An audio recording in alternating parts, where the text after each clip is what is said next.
Bonjour à toutes et à tous. Nous allons pouvoir commencer notre table ronde consacrée au nouveau round et aux marques. Pourquoi et comment obtenir sa propre extension en 2026. Donc David Azevenant, président du Point Message, mon extension Internet bretonne, c'est le modérateur. Et donc j'ai le plaisir, comme vous, d'accueillir parmi nous donc Patrick House, qui est donc le directeur de CSC en France et en Europe. David Taylor, avocat associé chez Hogan Lovells, Maeva Devoto, qui travaille au syndicat, notamment plus particulièrement au sein de l'ICANN, Laurence Martel, pour nous-mêmes, qui est directrice naming pour la France, Cédric Michel Flormarche, de l'AFNIC, et enfin Jonathan Boucher de Gandhi. Voilà. On va s'intéresser dans le cadre du prochain round, qui ouvrira en avril 2026. Vous le savez, donc on aura les grandes catégories qu'on connaissait déjà, avec ce qu'on avait vu en 2012, l'arrivée, voire l'explosion des brands TLD. Si je me réfère à un article que publiait notamment notre ami Jean-François, on compte 465 brands TLD en activité aujourd'hui, avec de très beaux exemples, notamment au niveau français, où on est dans le top 5 mondial avec MMA et Leclerc. Et c'est l'occasion de s'intéresser justement dans la perspective d'avril 2026, à la fois à une projection, aussi un petit bilan que l'on fera grâce à nos invités, de ce qui a pu être mis en place depuis 2014, à plus de 10 ans où on en est, et quelles nouvelles perspectives on peut attendre pour ce prochain round. Je vais proposer à Patrick de pouvoir nous éclairer sur comment aujourd'hui, 10 ans après, et dans la perspective du prochain round, il voit le paysage. On en avait échangé, Patrick, c'est un contexte qui a changé. La transformation digitale des entreprises qui portent les brands TLD, elle a été faite. Donc aujourd'hui, se lancer dans une nouvelle extension, qu'est-ce que ça veut dire pour une entreprise? Quels sont les enjeux? Pourquoi y aller en fait? Alors je vais déjà commencer par répondre à une question qu'on m'a posée à peu près 20 fois depuis ce matin, qui est la suivante. Est-ce que chez CSC, vous avez beaucoup de demandes pour des candidatures pour des points brand? Donc question à laquelle j'ai répondu oui, beaucoup.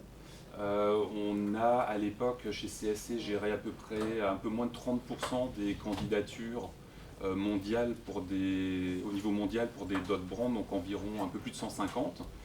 Et manifestement, l'intérêt des grandes entreprises est là. Et je dirais même il a toujours été là, parce qu'en fait on s'est retrouvé dans une situation assez cocasse en 2012, puisqu'en fait on a, juste après la clôture du round de candidature, on a beaucoup de marques qui nous ont contactés en nous disant « est-ce qu'on peut encore le faire ?» Alors on l'a dit non, mais on va vous mettre sur la liste d'attente. Donc il y a beaucoup de gens qui ont été patients, parce qu'il a fallu être patient. Et aujourd'hui, effectivement, on est dans une situation où on peut réamorcer ou initier de nouvelles conversations en vue de la mise en place de points marques. Donc on est en plein dedans, il y a beaucoup d'activités sur le sujet, et maintenant se pose toujours cette éternelle question de qu'est-ce que je vais en faire, pourquoi est-ce que je le ferai, et je ne veux surtout pas répondre au comment, parce que comment on le fait, parce qu'il y a des spécialistes avec nous aujourd'hui, mais en fait ce que je voudrais surtout dire, et c'est vraiment l'objet de mon propos, c'est que depuis 2012, donc ça fait 13 ans, l'Internet a considérablement changé. L'Internet de 1995 qui consistait à créer une boîte mail pour, ça y est, on s'échangeait des mails, c'était une époque. L'essor du commerce électronique, 2012 c'était encore différent, et aujourd'hui l'Internet a encore évolué, et vous voyez tous la vitesse à laquelle ça se passe. Donc moi ce que j'aimerais véhiculer aujourd'hui comme message, c'est quelque chose qui est autour de la confiance.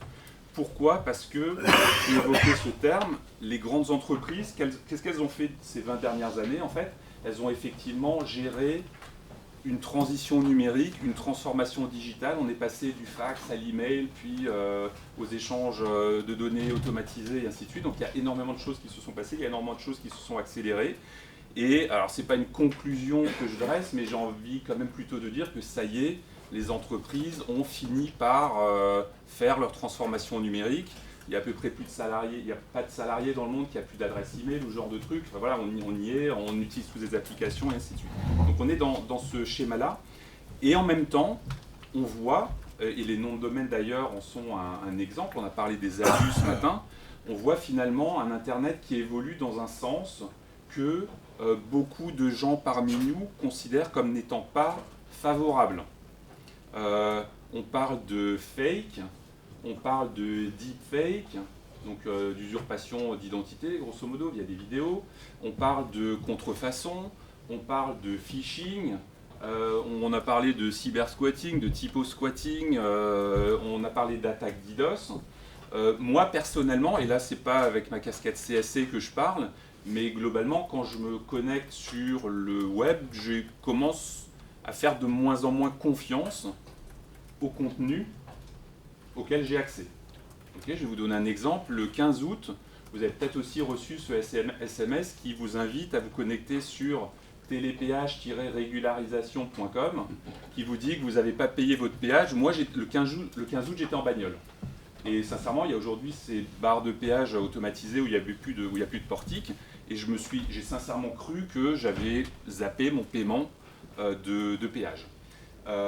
Donc quelque part, moi qui suis plutôt éduqué, je commence à me faire avoir aussi, alors c'est peut-être parce que je vieillis, mais je commence tout doucement à me faire avoir par ce genre de choses-là. Et en fait, j'ai eu une réflexion autour de tout ça et je me suis dit, ben en fait, j'ai pas l'impression que Internet évolue dans un sens très favorable. Et je me disais que c'est quand même extrêmement dommageable pour une marque de voir des années, voire des décennies de transformation digitale mise à mal par des SMS qui sont envoyés avec des noms de domaine qui vont typo-squatter ou usurper la marque. Et ça, aujourd'hui, c'est une réalité. Et la réalité, c'est que ce genre de phénomène, en fait, vient aujourd'hui clairement porter atteinte à tout l'édifice que ces marques ont créé. Et ça met, je trouve, personnellement, les marques en danger.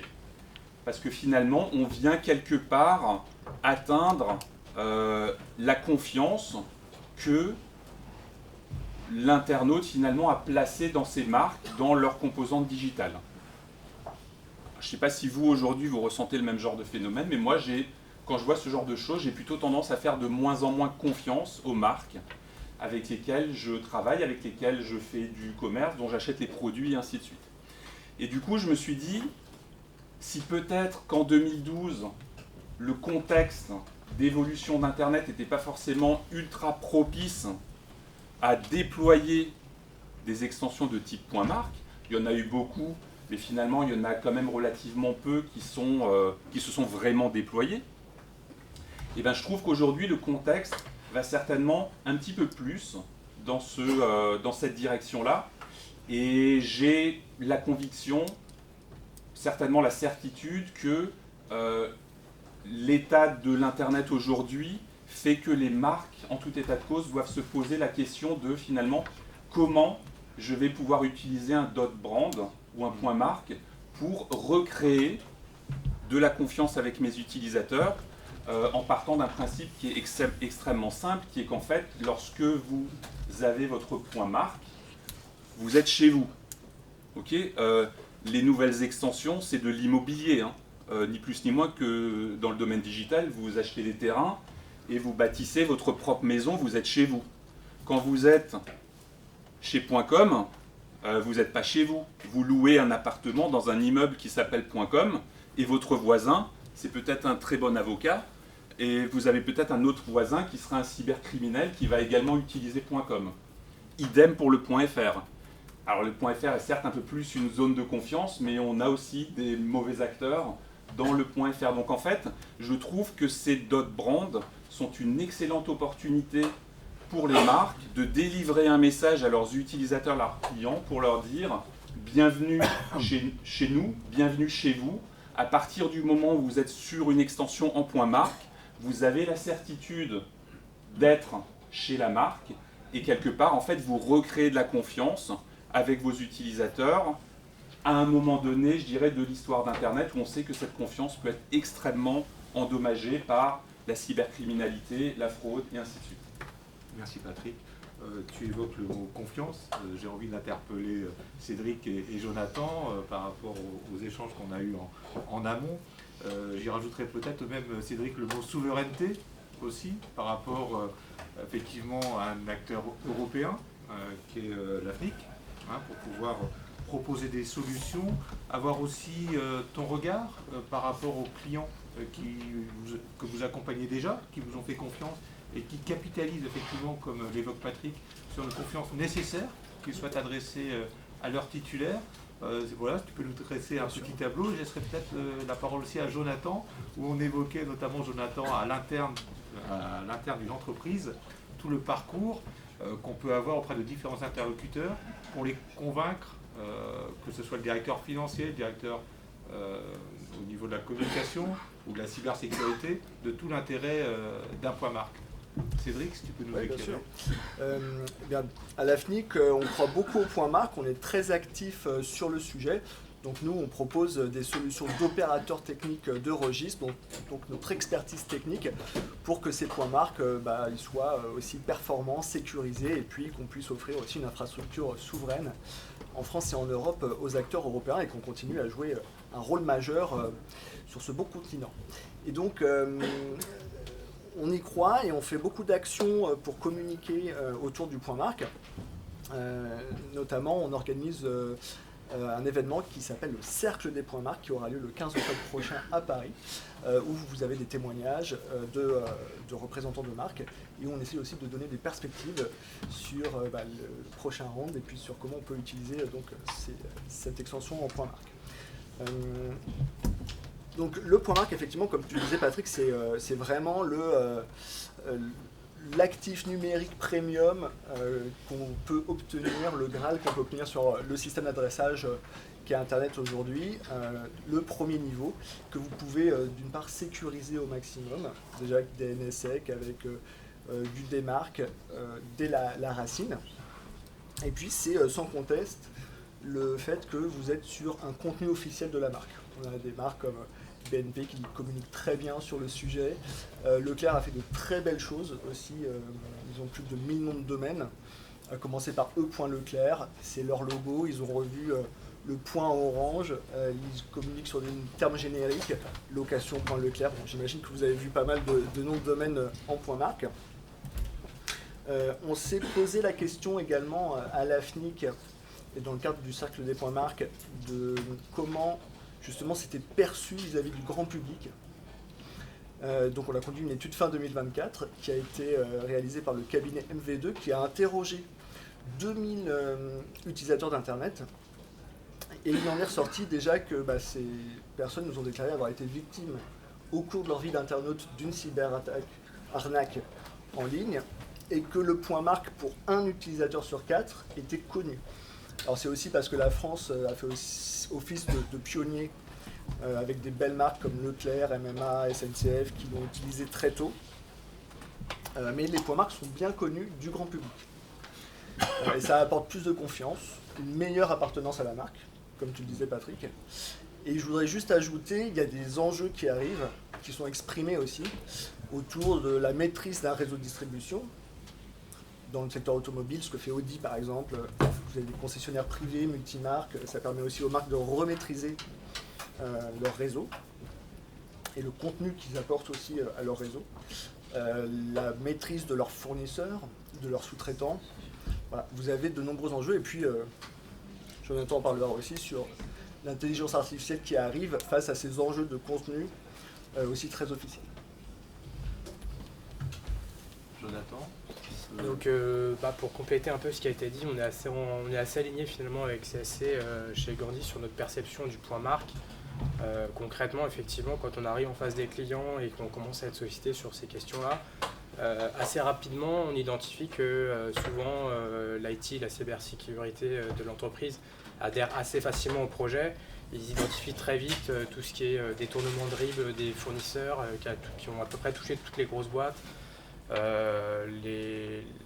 Pareil, détournement des RIB des salariés, Les nouveaux sites avec de la fraude de RH aussi, les nouvelles plateformes RH, pareil. Les détournements, les attaques, les faux présidents, tout ça, ils connaissent par cœur. Donc eux, ils sont à peu près sensibilisés. On a certains clients qui regrettent parce qu'on avait eu des contacts avec eux sur les précédents rounds et qui regrettent finalement de ne pas avoir réussi à convaincre en interne pour y aller. Et puis on les voit parfois prendre à partie d'autres de leurs collègues en disant écoutez, on n'y est pas allé la première fois, on aurait dû y aller, maintenant ça a augmenté, il faut qu'on y aille, quoi, en gros. Mais c'est vrai que dans ces réunions-là, ce qui est parfois un peu plus délicat, c'est d'aller montrer la valeur et l'apport de valeur ajoutée du point marque en face d'un CFO ou en face d'autres métiers, le directeur marketing de l'entreprise par exemple. Nous, on est convaincus que ça a une importance, notamment par rapport à par exemple à la consolidation du patrimoine intellectuel avec une marque aussi forte par exemple qu'Orange. C'est difficile d'imaginer qu'on pouvait ne pas aller sur un point marque, point Orange, alors que c'est un asset extrêmement cher et qu'il faut vraiment consolider et protéger au maximum. Donc c'est des arguments en général qui sont capables d'entendre, mais c'est vrai qu'en interne, il y a souvent des choses qui sont difficiles à consolider en termes de perception. Voilà. Autant les services IT, sécurité adhèrent assez facilement, autant les autres services sont parfois un peu plus difficiles à embarquer. En plus, on voit que sur le point marque, il y a vraiment des utilisations qui sont assez diverses et variées. Il y en a qui font de l'utilisation uniquement en interne, pour vraiment créer un espace de confiance vis-à-vis des salariés et sur les échanges internes. Et il y en a d'autres, à l'inverse, qui vont utiliser ça beaucoup plus vers l'extérieur. C'est ceux-là qu'on connaît plus et qui l'utilisent à la fois à l'interne et à la fois à l'extérieur de l'entreprise. Ensuite, dans les différentes actions qu'on a pu avoir, puisqu'on est partenaire de l'AFNIC, on propose la solution de l'AFNIC en tant que back-end, donc quand on démarche les clients et certains de nos clients, on voit qu'il y a aussi des entreprises où l'importance aussi c'est d'aller convaincre que le point marque peut aussi être un outil pour unifier la marque en interne. C'est-à-dire qu'il va y avoir des entreprises où ils ont beaucoup de marques différentes, de filiales différentes, et ils ont parfois du mal à intégrer ces différentes filiales en interne sous la marque employeur groupe. Et en fait, finalement, le point marque pourrait être un outil qui peut être utilisé aussi à répondre à ce besoin pour intégrer de façon verticale vers la marque et recentrer sur le point marque. Voilà ce que je peux dire à peu près par rapport et qui n'a pas encore été dit. Il y a déjà pas mal de choses qui ont été dites. Merci pour ces témoignages complémentaires. Laurence, tu es une spécialiste du nommage et effectivement donc on voit les marques qui vont investir cet espace numérique et qui peuvent le faire de différentes façons. On évoquait Leclerc, alors avec cette traduction magnifique, c'est d'autant plus magnifique qu'ils sont bretons à l'origine. Donc, voilà, on y est d'autant plus sensible en Bretagne, avec ce i.leclerc qui, sur les enseignes des magasins, est aujourd'hui donc complètement en phase avec leur portail internet, qui était au départ i-leclerc.com, qui est devenu i.leclerc, et une stratégie qu'ils ont menée dans la durée qui est assez fascinante, puisque remplacer du jour au lendemain sur toutes les enseignes de France i.leclerc, ça prend 10 ans, quoi. Voire même c'est anticipé avant, enfin, c'est assez magique. Tout ça pour dire qu'il y a effectivement une symbiose des choses hybridées entre le physique, le digital et les stratégies habituelles de nommage qu'il est intéressant d'avoir par rapport justement au nommage, aux architectures qu'on peut aussi imaginer comme usage pour une marque. Pareillement, est-ce que vous pouvez un peu nous éclairer, Laurent, sur ce qu'il est possible de faire ou comment vous voyez aussi les choses par rapport à ce qui est déjà mis en place et les perspectives pour le prochain rang? Oui, bien sûr. Donc, Nomen, c'est une société effectivement de création de marques. Bon, en l'occurrence, la marque, là, elle existe déjà. Enfin, parfois, c'est nous qui l'avons créée, mais on a tout créé, bien sûr. Et en revanche, là, on va pouvoir peut-être intervenir, c'est sur les aspects de stratégie de marque. On fait des chartes de nommage, on réfléchit à l'architecture des marques d'une entreprise, à la segmentation des activités. Et là, finalement, la problématique est la même. Il va falloir réfléchir à quel sous-domaine on va créer et au service de quelle stratégie. Et ça, je pense que c'est vraiment important d'avoir cette réflexion en amont, parce qu'on On voit que dans les sous-domaines qui ont été créés, il y a beaucoup de choses qui ont été faites. Certains ont déposé une dizaine de sous-domaines, d'autres en ont déposé plusieurs dizaines, plusieurs centaines, voire plusieurs milliers. Donc il y a des stratégies, on met marque fille, marque mère, ou on met prénom-nom, point marque, on met ville, point marque. Tout ça, ça doit répondre à un plan stratégique et être en adéquation avec ce que souhaite faire l'entreprise d'une manière globale. Donc quand on voit ce qui a été fait, on s'aperçoit que beaucoup de sous-domaines ne sont pas exploités concrètement et que beaucoup de choses ont été faites, on a l'impression un petit peu, parfois, je ne généralise pas du tout, mais quand je vois que la SNCF a déposé chef de gare au singulier, au pluriel, chef au pluriel, gare au singulier, gare au pluriel, chef, bon, on voit qu'il y a quand même un certain tâtonnement et que ça pourrait être intéressant d'aider l'entreprise à se fixer une charte de nommage aussi pour le point marque, à définir des règles en fonction du plan stratégique et de la stratégie numérique, mais pas que, c'est aussi une belle opportunité marketing et communication d'être en adéquation avec des valeurs et de pouvoir décliner une stratégie de sous-domaine qui soit pertinente et qui soit visible. Donc si une entreprise place la proximité au cœur de ses préoccupations, évidemment, prénom.nom, c'est très intéressant pour être sûr qu'on sera bien en relation avec le conseiller financier et pas avec un routeur situé à Abidjan. Voilà, donc il y a différentes stratégies possibles et tout ça, c'est vraiment à rationaliser en amont avec une équipe pluridisciplinaire. C'est un sujet technique, mais c'est aussi beaucoup, de notre point de vue, un sujet communication et marque. Et au-delà de l'architecture, il y a aussi toute la pédagogie. C'est une magnifique opportunité de récit, de pédagogie. Il faut embarquer les clients, leur expliquer pourquoi on est passé au point marque, qu'est-ce que ça va leur apporter à eux, pas seulement à l'entreprise, quels bénéfices concrets ça va pouvoir leur apporter, de lisibilité, de sécurité, de proximité, de personnalisation, avec la possibilité de faire des espaces dédiés. Il faut aussi embarquer les collaborateurs et leur expliquer à quoi ça va leur servir, à la fois les ressources humaines, à la fois le marketing, la communication sur les offres produits. Est-ce qu'on fait une segmentation produit? Est-ce qu'on fait une segmentation cible? Pourquoi? Et au service de quelle stratégie? Donc il y a un certain nombre de messages qui peuvent être écrits, qu'on peut aider l'entreprise à écrire. Ça peut être des messages dont le point, uniquement pour dire qu'on passe au point marque, on passe au point marque pour des raisons de sécurité. Le point marque peut devenir une preuve du message. Nous sommes très attachés à la sécurité de nos échanges avec nos clients. Et pour encore plus de sécurité, nous créons aujourd'hui un espace 100% propriétaire et dédié. Donc il y a des messages transversaux et puis il y a des messages par cible, suivant en fonction des cibles externes et internes, avec certainement des choses intéressantes à faire en matière de pédagogie pour aller plus loin dans la connaissance. Sur l'aspect stratégique, pour compléter ce que Laurence vient de dire, aussi nous on a été approchés, ça arrive qu'il y ait des marques et des homonymies par exemple déposées dans d'autres classes.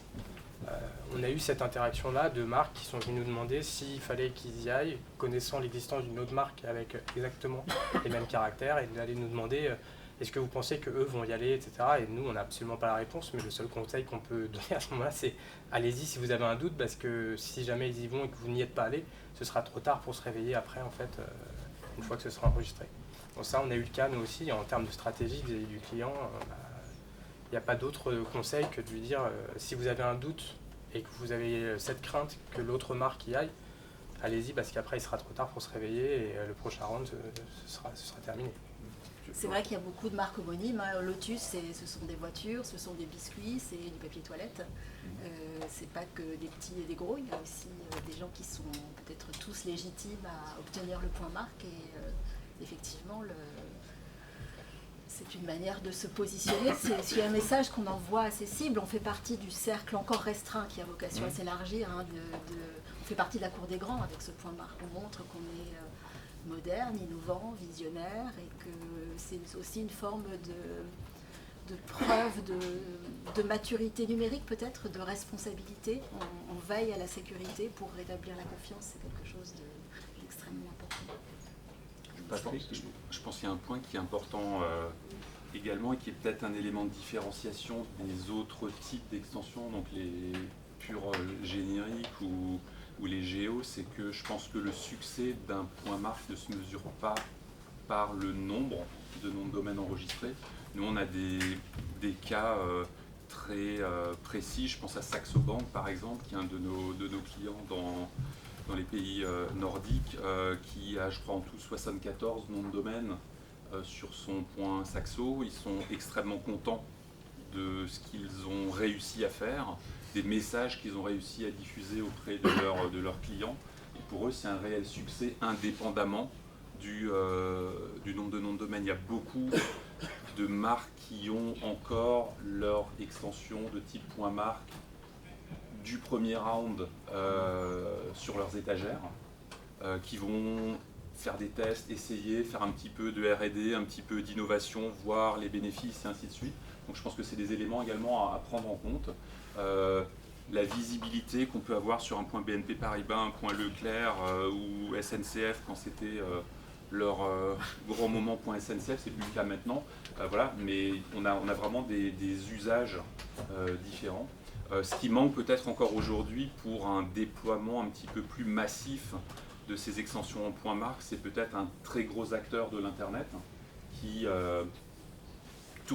appuie sur le bouton et y aille pour de vrai. Un Google et autres à voir. Ouais, pour compléter, du coup. Ouais. Alors moi j'estime que Google, quand même, ils font des choses pas mal. Mais... Alors déjà, ils ont déposé. non, pour les points marques. Non, pas mal, on va être modéré quand même, sur la partie point marque. Donc déjà, ils ont déposé 2 extensions fermées, donc définies comme point marque, le point Google et le point Boog. Ils ont plusieurs centaines de noms. Si je ne me trompe pas, sur le point Google, c'est environ 300 noms de domaine. Ils communiquent quand même sur du contenu très officiel de la marque auprès de leurs parties prenantes, que sont les influenceurs, les petites entreprises. Ils communiquent sur leur aspect innovant avec l'intelligence artificielle. Ils font quand même des trucs pas trop mal. Et du coup, c'est intéressant aussi de voir que ces grands groupes internationaux se sont appropriés leur point marque et qui montrent aussi la voie. Et juste pour donner quelques règles, et aussi pour rebondir sur BNP Paribas, on peut déposer un point marque, une extension internet, dans les règles ICANN dès lors qu'on a 3 caractères. Et maximum 63 caractères. Et avec un point marque, finalement, la longueur n'a pas tant que ça d'importance du moment que ça correspond à votre marque complète. BNP Paribas, on a un très bon exemple. Ils n'ont pas choisi de déposer le point BNP, mais point BNP Paribas parce que c'est leur marque réelle et complète. Par contre, à gauche du point, ils utilisent des très beaux noms, des noms à 2 caractères, des noms génériques. Donc il ne faut pas se limiter non plus à des extensions courtes. C'est ce nouveau segment d'acteurs de l'Internet qui s'est créé en 2012 montre aussi qu'on peut faire des belles choses avec le nom complet, des extensions un peu plus longues. Je rebondis sur ce qu'évoquaient Jonathan et Laurence, David, sur les homonymies. Effectivement, le fait qu'il peut y avoir une concurrence des marques qui y vont, qui n'y vont pas, qui se positionnent par rapport à d'autres. Par rapport à l'expérience que tu as eue sur le round de 2012, sur des homonymies, comment elles ont pu se traiter, comment on peut imaginer demain un positionnement juridique, stratégique et juridique là-dessus. Mais comme vous l'avez dit, Jonathan, ça c'est le souci, à part le trust, c'est le fait que si vous avez un client qui veut la marque, ou qui a une marque, un autre, qui a la même marque, c'est un problème. Et on avait ça, on a bien discuté sur ça au premier round. Et l'exemple classique, c'était Point United. S'il y a Manchester United qui souhaite l'avoir et les United Airlines qui souhaitent, qui va l'avoir? Donc ça, c'était la procédure. Ils ont tous les deux des marques, ils peuvent tous les deux faire les demandes. Et le processus qui suit en ICANN, qui suit aux enchères. Donc c'était le truc qu'on dit, est-ce qu'on va vraiment avoir des enchères entre les propriétaires de marques? Donc pour moi, je ne l'ai jamais vu encore. Mais nous, on avait donc la situation avec Point Merck, avec les Allemands et les Américains. Et donc ça a commencé. Ce n'est pas nous qui avons fait les applications, mais c'est nous qui avons fait toutes les disputes qui sont suivies pendant 14 ans. Et donc ça c'est énorme parce que grosso modo, ils sont pas là, mais je m'appelle, j'étais à Singapour et puis j'ai discuté avec des gens de l'autre côté, donc pas de notre côté, on jouait au billard et puis j'ai pris les serviettes et j'ai dit bon, à la fin ça va faire ça et puis ça va être fait, vous allez partager. Et tout le temps entre ça, vous allez juste perdre de l'argent. Et en fait donc maintenant, 14 ans plus tard, c'est un s'est rangé parce qu'il y a une joint venture. Maintenant, ça c'est interdit pour le nouvel round, donc la solution qu'on avait, c'est plus une solution. Mais il y a un joint venture qui va poursuivre cette première marque.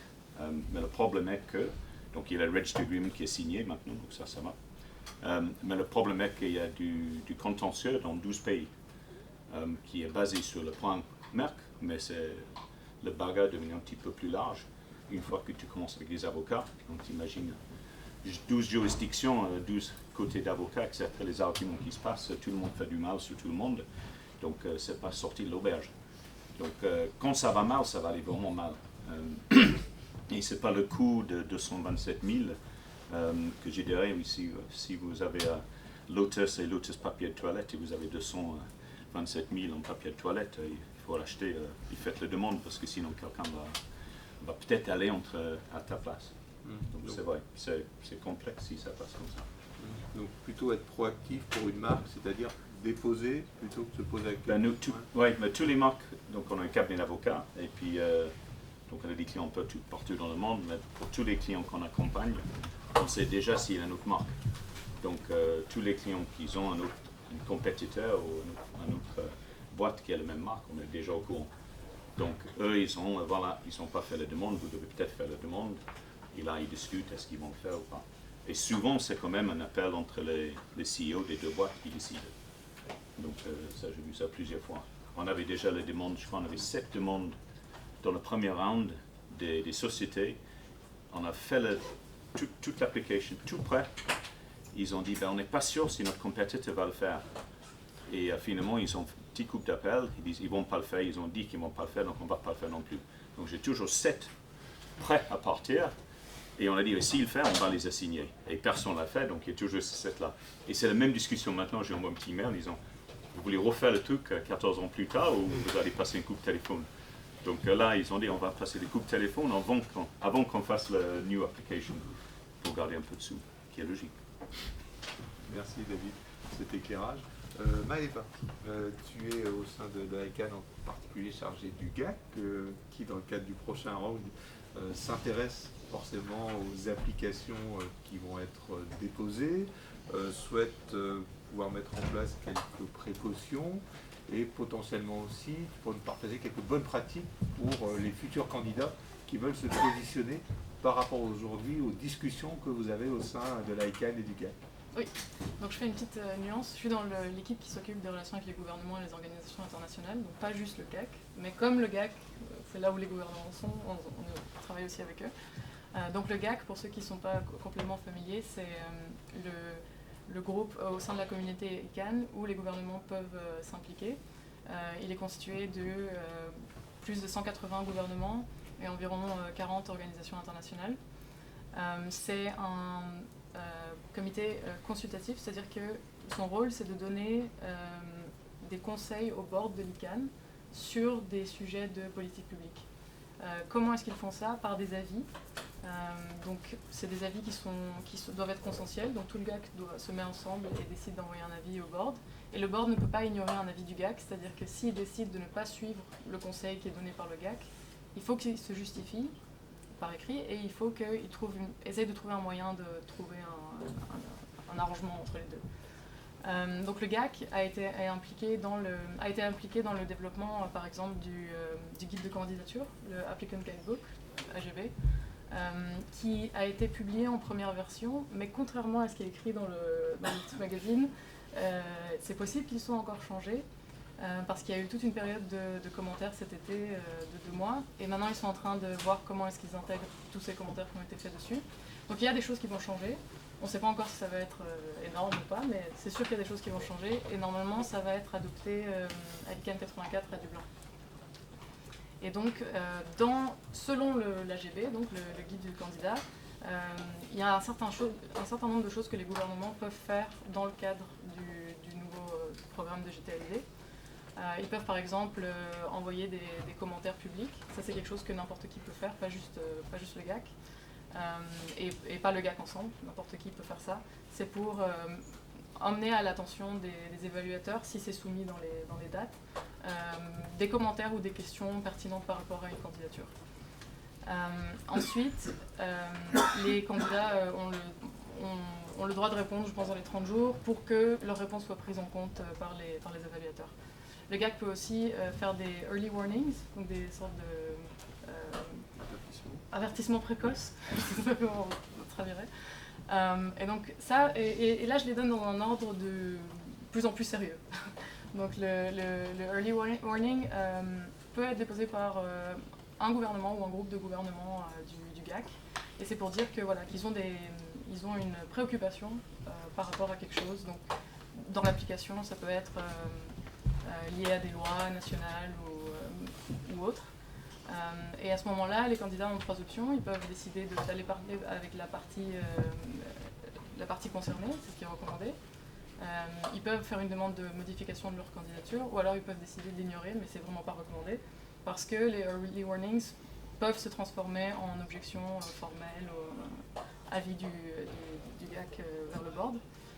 Donc après, il y a des objections formelles qui sont le niveau au-dessus, et le GAC à n'importe quel moment peut faire un avis au board en parlant d'une candidature, et le board peut décider de bloquer une candidature à cause de l'avis qui a été envoyé par le GAC. Donc c'est des choses qu'il faut prendre au sérieux pour pas que les candidatures soient retardées ou bloquées. Ça peut être retardé pendant des années.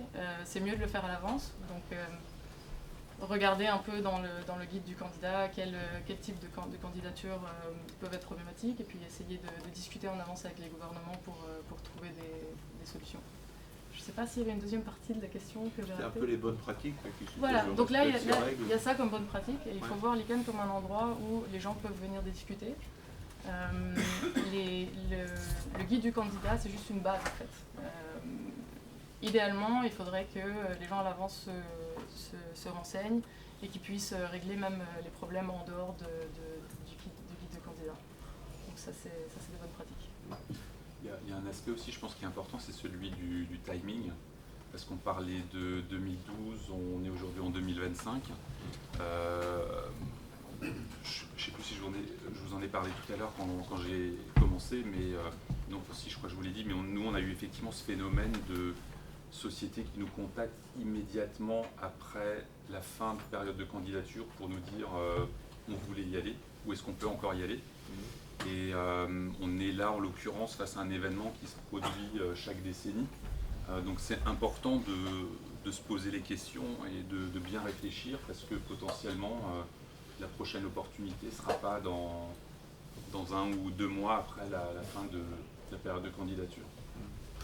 Un autre point pour compléter ce que tu dis, Patrick, du coup, on est aussi, la date de la prochaine vague de candidature, c'est avril 2026. Les budgets se font maintenant. Donc c'est important aussi de le prévoir dès à présent. C'est vraiment le time to market. Now. Sur la timeline, j'espère juste que la GB va pas beaucoup bouger. Parce que justement on parle d'avril. C'est juste des questions de forme un peu. Ouais. Là, il n'y a pas de motivation sur le fond. Il y a un appel à la consultation publique qui était plutôt sur la forme, pour voir si les choses étaient bien claires, si on a bien retranscrit l'idée dégagée par la communauté dans les différents domaines. Par exemple, il y a eu ça, je pense, sur quelque chose qui peut intéresser les GOTLD. On se demandait est-ce que c'est l'autorisation du gouvernement local ou le gouvernement en cause. Quoi. Il y avait différentes. Ce sont des petites choses comme ça, mais qui sont c'est cosmétique. Il n'y a pas de changement sur le fond. On ne va pas tout recommencer. Là, c'est pour pas challenger les boîtes qui ont mis 10 ans à se décider. On repousse la date. Il y a les tarifs qui ne sont pas complètement arrêtés. Oui. C'est vrai qu'il y a Pour les GOTLD, c'est La partie Moi, j'ai juste une suggestion. Enfin, c'est pas totalement arrêté. Mais est-ce que ça vient pas de la communauté, ça? Moi, je sais, pour les géos, je crois que ça vient pas de la communauté. Non, Je suis pas sûr qu'il y ait des gens à la communauté qui disent les communautaires non plus. de plus. J'ai une petite suggestion. Mais non, c'est là où ça peut poser un sujet, c'est-à-dire qu'effectivement, en tant qu'acteur du marché, quoi, nous, à l'AFNI comme avec d'autres, on dit depuis des années, bon alors on y va, on est prêt, on est prêt. Maintenant, on commence à se dire, oui, mais comme on n'a pas tous les éléments du puzzle, même si je suis d'accord avec Laurent, essentiellement, on a l'architecture, c'est bien. Là maintenant, dire faut voter un budget alors qu'on n'est pas complètement certain, je dirais presque à la virgule près de ce que ça coûte, en disant que, et puis après on aura 3 mois pour déposer le dossier, on passe d'une époque où on trouvait que ça allait trop lentement à une époque où on trouve que ça va trop vite. Il faudra bien s'y faire, mais là pour le coup la fenêtre de tir, je crois que c'est 3 mois, hein. Avril, juin. C'est ça pour déposer les dossiers. 12 à 15 semaines. Il faut s'y préparer maintenant et il faut savoir que ça va être quand même ça va être une course d'obstacles. C'est-à-dire que avril, juin, ça laisse pas énormément de temps pour peaufiner la chose. Voilà. Donc moi je sais pas quelle est la fenêtre de tir, y compris pour élargir, pas pour retarder, mais pour élargir la fenêtre de dépôt de dossier. Mais je suis assez persuadé qu'il va y avoir des discussions de ce type-là à Dublin. Autant le prix, en fait, quand des interactions que nous on a pu avoir avec les clients, finalement le prix n'est pas obligatoirement un sujet, même s'il a beaucoup augmenté. Quand ils font, faut qu'ils fassent le travail, mais quand ils regardent en interne ce qu'ils ont perdu avec les différents typos squatting, cyber squatting, arnaques avec les faux mails, détournements des RIB, des fournisseurs, les vols des bulletins RH, etc. Assez rapidement, ils sont capables de regarder ça, plus la valeur ajoutée que ça en termes de marketing et d'assets au niveau du patrimoine intellectuel, ils arrivent à s'en rendre compte. Et c'est vrai que finalement, 10 000, 20 000 euros en plus d'un coup, sur la dernière ligne droite, ça peut mettre un peu de plomb dans l'aile au projet, effectivement. Ouais. C'est ça, en fait, effectivement, je rejoins vraiment sur le fait que pour ceux qui ont fait vraiment le profit and loss, ils se disent que c'est rentable, ils veulent y aller. Mais pour l'équipe qui va présenter ça dans le conseil d'administration et qui ne peut pas dire ça coûte ça les filles, il y a des CA qui disent bon ben tu reviendras quand tu auras les tarifs quoi. Nous on a eu la question sur les récurrents. Là on a un petit sujet. Sur les frais récurrents on a eu la question. Après c'est intéressant de voir aussi comment les entreprises arrivent à prioriser certains investissements. Je veux dire nous chez CSC on vend des noms de domaine, on vend de la surveillance, on vend de l'enforcement. On a des commerciaux, donc les commerciaux vont toquer à la porte de nos clients en disant est-ce que vous voulez mettre 5 000 euros, 10 000 euros pour déposer des noms de domaine, faire de la surveillance, faire de l'enforcement? Non, non, non, on n'a pas de budget. Et comment ces mêmes entreprises, tout d'un coup, vont être capables de débloquer 300, 400 ou 500 000 euros pour aller sur un dot brand? Donc il y a... Voilà, il y a... À partir du moment où elles ont ça dans les projets, elles sont capables de débloquer les montants. Et je pense qu'elles ne s'arrêtent pas au on n'a pas le montant exact. Elles vont allouer une enveloppe dont on sait qu'elle sera suffisante et après ils avancent. Après il y a l'enveloppe de lancement et puis le frais récurrent chaque année à remettre. Je pense que c'est moins le cas pour des collectivités territoriales. Ah ouais, parce que si on leur donne pas de budget, il faut qu'ils votent. Hein, ça ne range pas à la louche. Quoi. Ça dépend où. Hein. En général, pas chez nous. Voilà. Pas en France, les budgets sont un peu serrés. Et c'est vrai que, à la fois sur la forme et le fond, sur aujourd'hui, j'ai parlé d'amende, une surcote de 150 000 euros pour les GOTLD qui vont candidater sur le dossier, c'est un peu rude, alors que je sais qu'avec David on a beaucoup discuté des clean TLD, enfin, avec le point BZH, point Paris, on est très attaché à justement des zones de confiance, alors qu'ils soient à la fois ouvertes et centrées sur une géographie, et se dire tiens, c'est un paradoxe de se dire aujourd'hui, c'est peut-être nous qui n'avons pas réussi à faire passer suffisamment ce message, où on est des acteurs plutôt vertueux, et par rapport à de futurs titulaires, on nous dit il va falloir on aura des frais d'examen supplémentaires. Et ça nous interpelle notamment aussi pour discuter avec d'autres collectivités, leur dire allez-y c'est super, mais attendez, c'est pas sécurisé, ce que tu évoquais Laurent, il y a encore des discussions, on l'espère, pour caler les choses. Tu peux nous éclairer un peu sur... Moi j'ai pas trop d'informations là-dessus, j'ai entendu Benjamin, Pierre en a parlé plusieurs fois, tu en as parlé aussi. Je sais que nous en interne on en a parlé, Maëva a fait remonter ce sujet auprès de nos collègues. C'est pas très clair, je pense, ce que mes collègues ont dit à Maëva, parce que moi je ne comprends pas très bien la signification de ça. Après, si on prend l'analogie à l'immobilier, c'est normal. Plus c'est sécurisé, plus le billet est cher. Donc, nous,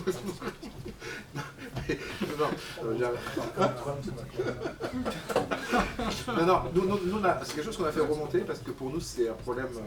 Alors, c'est pas par sympathie que pour BZH et pour Alsace et pour l'AFNI quand on prend le cadre d'industrie des beaucoup de GOTLD. C'est juste que c'est un problème qu'à un moment, le gars va soulever.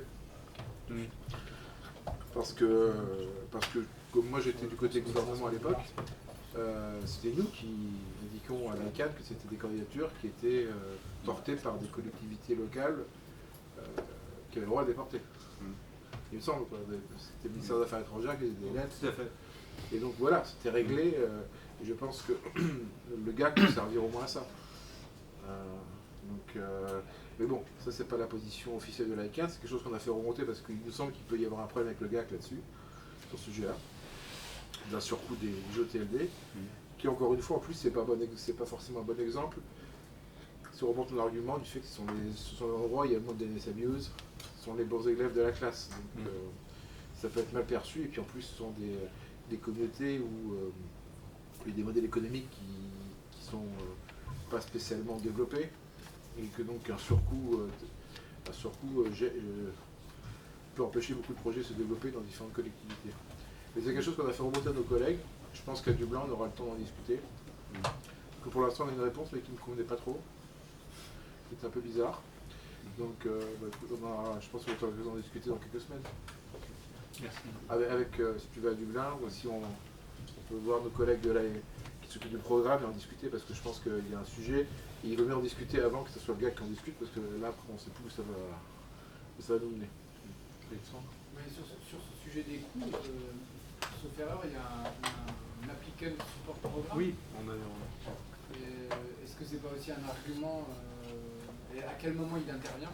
Est-ce que c'est au niveau de la candidature? Est-ce que c'est après? Est-ce que c'est pas un argument pour les gens qui vont porter des projets, notamment non-profit, en l'occurrence, ou les collectivités par exemple, même si on n'est pas dans une très bonne année pour les municipalités en France? Ouais, je crois qu'on rentre pas.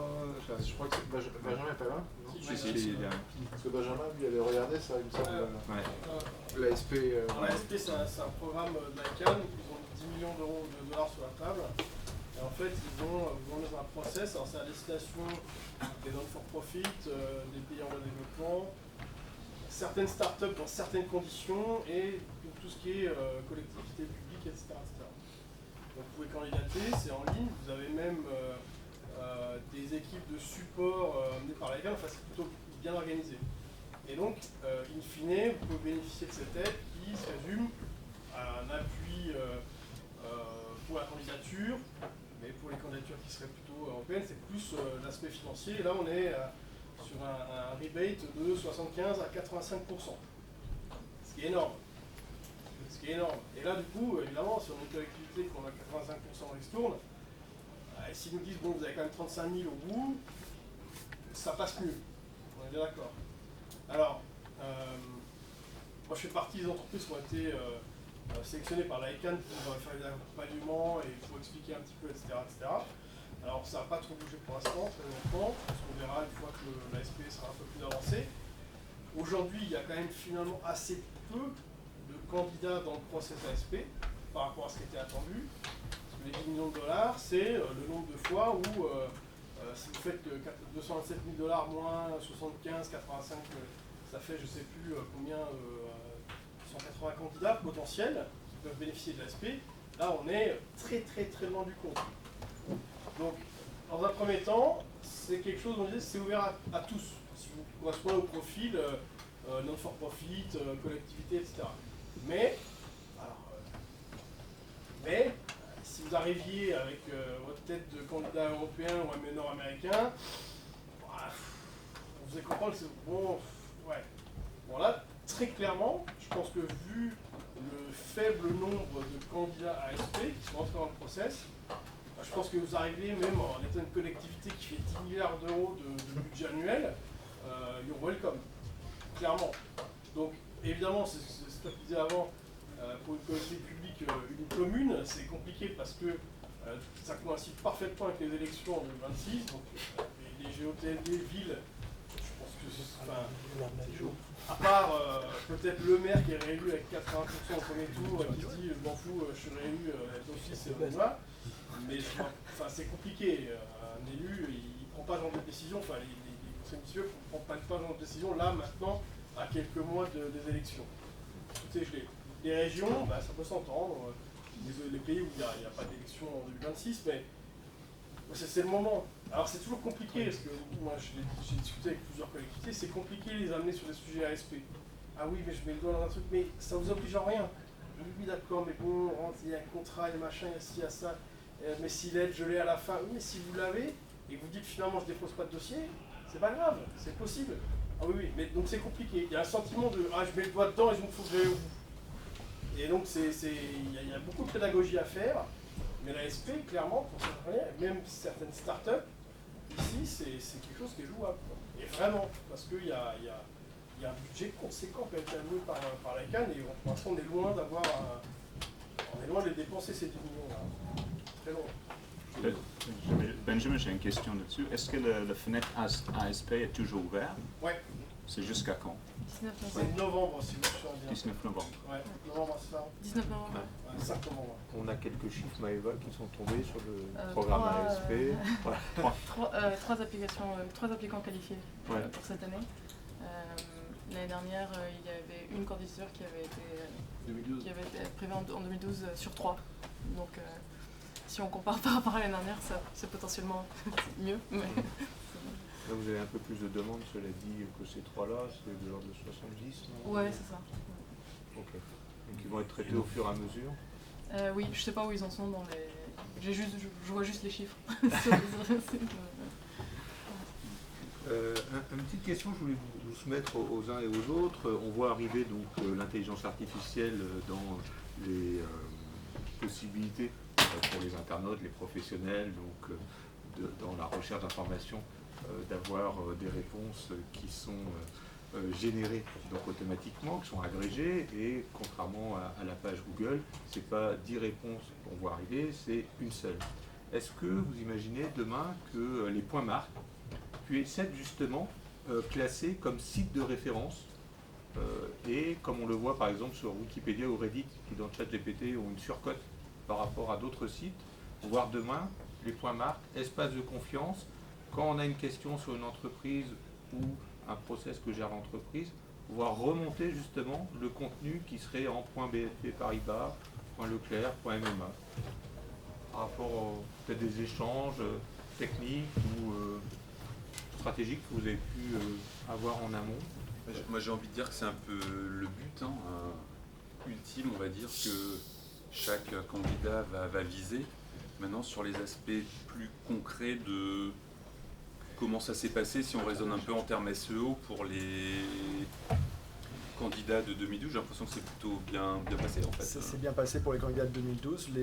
On mentionnait Google qui avait aussi massivement investi dans des extensions et qui a toujours assuré à l'ICANN que les extensions étaient reconnues. Les marques n'ont pas eu à souffrir d'un manque de SEO. On avait fait des études côté Alsace, BZH aussi, sur la reconnaissance des TLD géographiques, et c'est similaire à tout GTLD. C'est aussi bien reconnu que toute autre extension. Donc ils n'ont pas souffert du tout d'un manque de SEO. Au contraire, ils ont largement pu même se distinguer dans les résultats de Google avec leur nom de marque à part entière face à des .com, .net ou .org. Donc il y avait cet aspect de différenciation. Après, on sait que pour la suite, c'est un enjeu assez stratégique aussi pour la suite. L'intelligence artificielle qui prend de plus en plus de place, une place prépondérante, et on sait qu'elle se base sur un contenu de qualité, un contenu officiel. Et le point marque apporte absolument toutes les réponses correspondant à ces enjeux-là. Donc est-ce que les futurs LLM et futures évolutions de ChatGPT et consorts intégreront ça? Ils y ont tout intérêt en tout cas. Voilà. J'avais une petite question quiz avant de passer peut-être à une question complémentaire avec la salle. C'est par rapport au round de 2012, l'extension que vous préférez, et par rapport au round de 2026, celle que vous verriez bien advenir pour répondre soit à des enjeux de nomades, c'est-à-dire qui correspondent à l'esprit du temps, soit peut-être d'entreprises ou de marques qui auraient, selon vous, intérêt à se positionner. Je ne sais pas si vous voulez vous prêter un peu à ce jeu, cet instant ludique, en disant tiens, Alors moi, mon extension préférée du round de 2012, c'est le point tennis, qui restera mon extension préférée pour le temps que je suis sur cette planète. Merci Badrick. Mais c'est une réponse purement personnelle, comme vous l'aurez compris. Et moi, mon réponse, c'est bien sûr le point BZH. Pareil.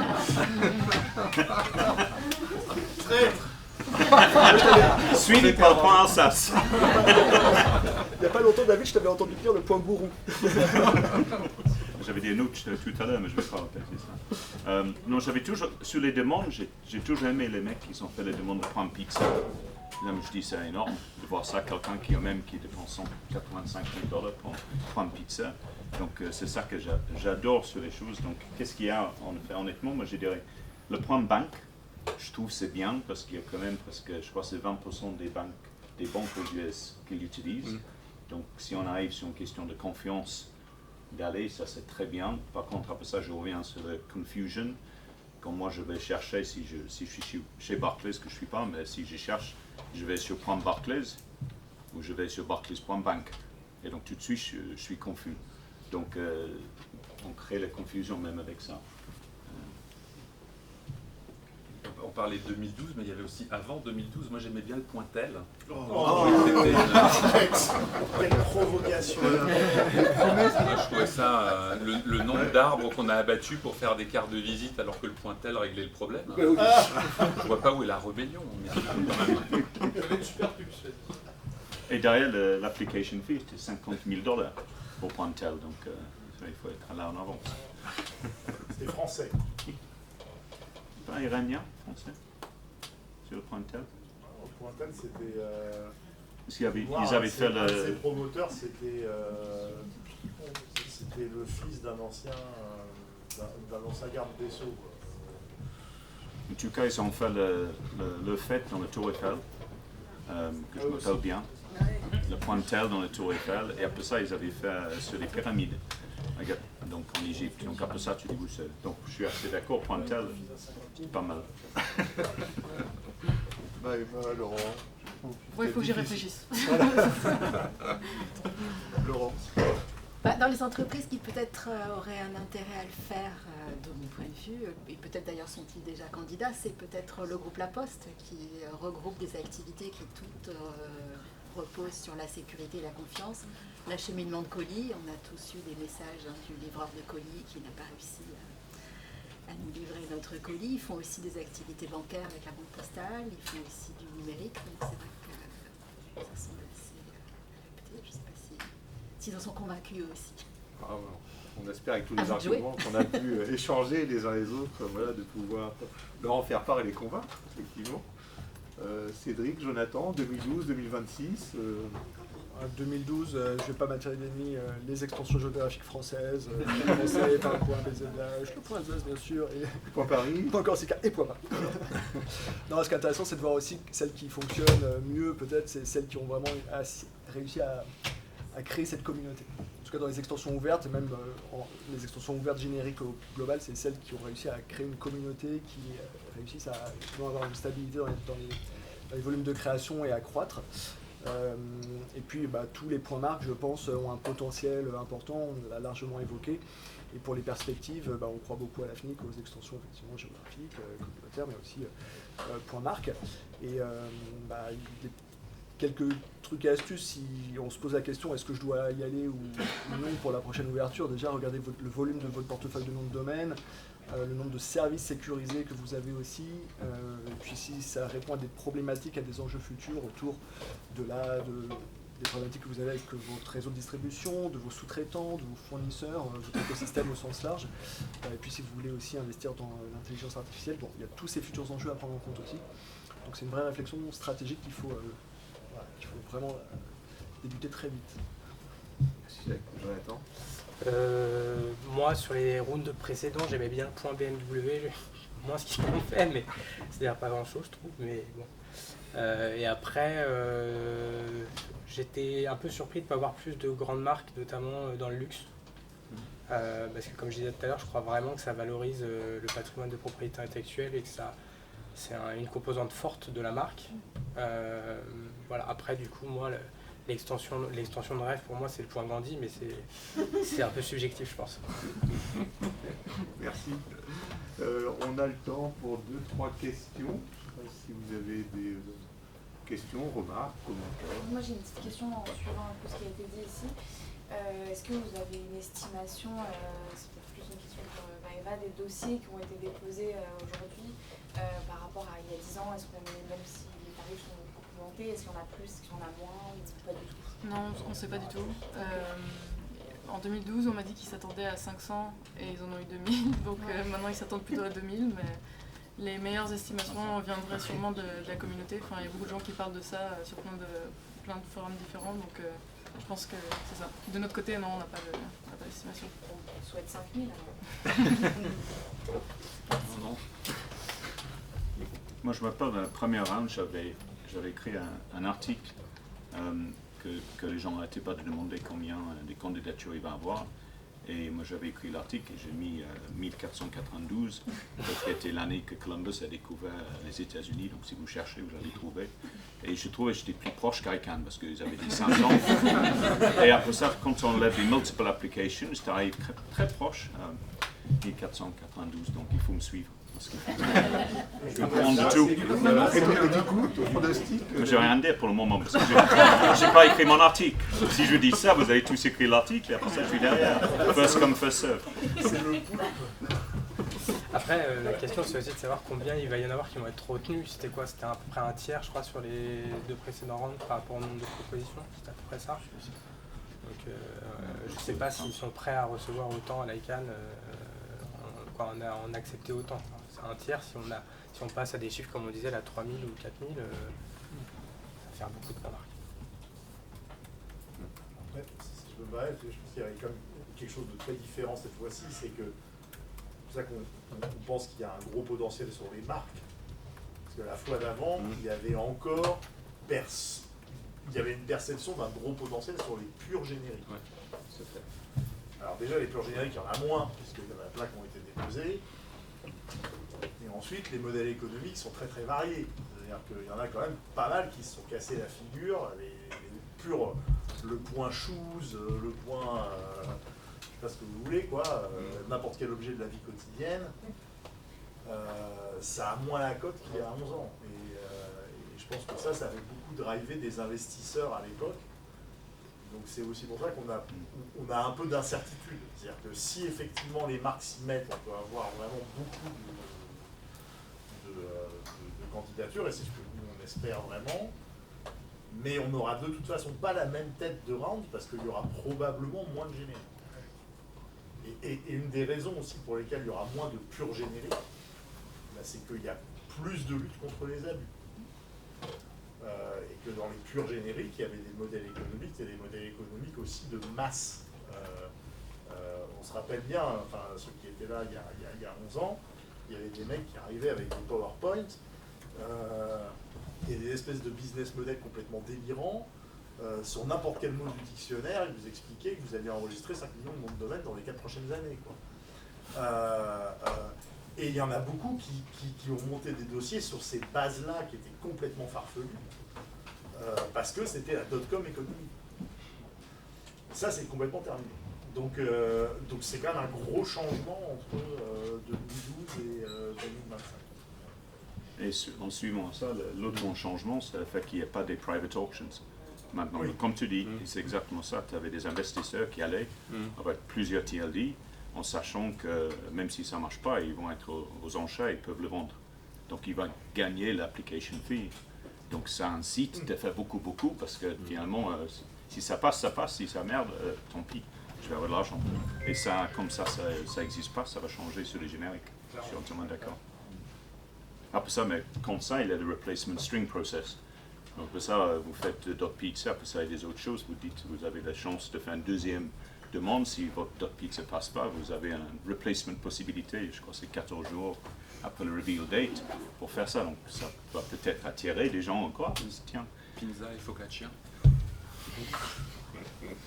Déjà, après, c'est IG. Hein? Ah non, c'est Gorgonzola, c'est pas... Dernière question. Non. Enfin, merci. Moi, j'ai juste pardon, une Philippe. remarque sur le... Oui, pardon, je suis sorti un peu, mais sur la manière dont vous avez présenté l'autonomie et le caractère sécuritaire d'un point marque. Du point de vue d'un point marque, je pense qu'il faut aussi insister sur le fait que ça dépend beaucoup des conditions dans lesquelles vous le faites. C'est-à-dire que si vous faites un point marque avec une interface, un type bureau d'enregistrement, un back-end registry, et que ces échanges-là, vous ne girez pas vos clés, et que ces échanges-là, vous les faisiez par mail non crypté, non signé, vous n'aurez rien gagné. Donc c'est pas aussi simple que je fais un point marque, donc je suis autonome, donc tout ça, ça m'apporte de la sécurité. Je pense qu'il faut être un peu nuancé sur les conditions dans lesquelles vous le faites. Après, sur l'asset, la marque, etc., je suis totalement d'accord. De mon point de vue, d'ailleurs, c'est la raison essentielle pour laquelle quelqu'un est là. Un discours technique à consolider, oui, voilà. Effectivement, pour emporter par rapport sur les conditions dans lesquelles au CTO, effectivement, de pouvoir dire qu'on a pensé l'ensemble de la chaîne, de la racine Internet au point mort. Merci. Il n'y a rien de magique, quoi. Non, effectivement, tu as raison, c'est quelque chose qu'on va chercher à s'apporter sur la cybersécurité par rapport au budget que peut représenter. Donc effectivement l'investissement d'un point marque et le budget, moi j'ai entendu un acteur bancaire qui me disait que c'est 1 milliard, c'est 500 000, nous c'est aujourd'hui 2 millions au moins la cybersécurité, donc si on nous dit que c'est davantage sécurisé, on ira. Mais le diable ou bon Dieu sont dans les détails et si on n'a pas effectivement construit l'ensemble de la chaîne de sécurité ou d'échange, eh bien il y aura des failles qui pourront être exploitées. Je pense que dans ce cas-là, si cette marque émet l'argent pour s'adresser à des spécialistes pour pouvoir déposer un .brand, logiquement, elle devrait se tourner derrière un spécialiste, un professionnel de la gestion des noms de domaine, avec quelque chose de fermé, comme un registrar, qui aurait la gestion directement de ce .brand et qui pourrait faire toute la distribution des domaines, même s'il n'y en a que 70, avec tout ce qu'il faut en termes de DNSSEC, clés, etc. C'est ce que je ferais si j'étais une. Mais c'est vrai qu'avec le NIS2 qui arrive aujourd'hui en France et en Europe, c'est des process sur lesquels on s'intéresse. Oui, si elle est ouverte. L'hypothèse qu'évoque Philippe, moi, elle ne me paraît pas déconnante en disant tiens, on confie tout. La manière, ça peut être dit, la manière dont ces projets-là sont portés, en général, ce n'est pas porté par le technique. Donc en fait, l'entité, la BU qui porte cette chose, si on lui parle de mail sécurisé, ils vont être perdus. Ce qu'eux feront, ils ne vont pas gérer des clés DNSSEC, ils vont faire du mail non crypté, quoi. C'est pour ça que ça me semble évident qu'ils s'adressent à des spécialistes aussi de l'autre côté de la gestion. Voilà, c'est un peu le sens de ma remarque, quoi. C'est que les conditions dépendent autant que le principe d'un point marque. Du début à la fin. Et c'est pour ça qu'il faut que les spécialistes les orientent vers des back-end registrés qui sont très sécurisés. Et souverains. Et souverains. De toute façon, ça fait partie du dossier de candidature aussi. Il y a les tests là-dessus et ça fait partie du dossier de candidature. Il y a un volet dans le dossier de candidature qui porte uniquement sur la résilience et sur l'infrastructure qui est derrière. Donc, a priori, déjà pour être retenu, on sera déjà dans des tests qui sont suffisamment performants pour ne pas se retrouver devant quelqu'un qui monte tout seul son back-end et qui candidate comme ça à la main levée. Normalement, ça ne devrait pas arriver.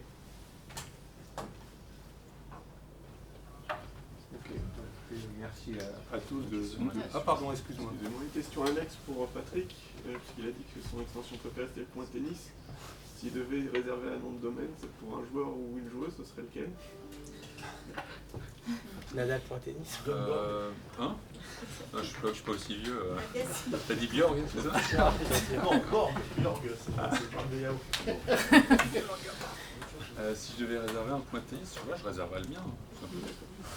Allez voir mon classement sur TANUP, je serais impressionné. T'as déjà un pointel, toi, ça va? Ouais, je l'ai abandonné. Merci à toutes et à tous, merci à nos intervenants. Merci à vous.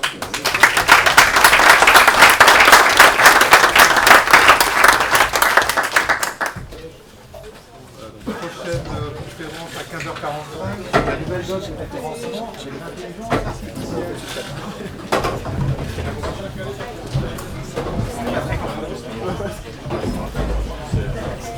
La première est super chère, la deuxième, la troisième n'est pas la même.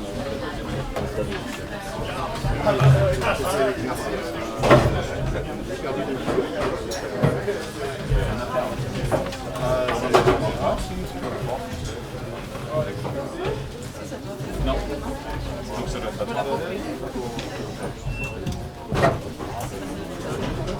Oui. Oui, bah, On pense au début ça va être lent et finalement ça passe. Voilà, les intervenants de qualité, donc c'est vrai que vous passez le ballon, c'est facile. Tu veux dire quoi?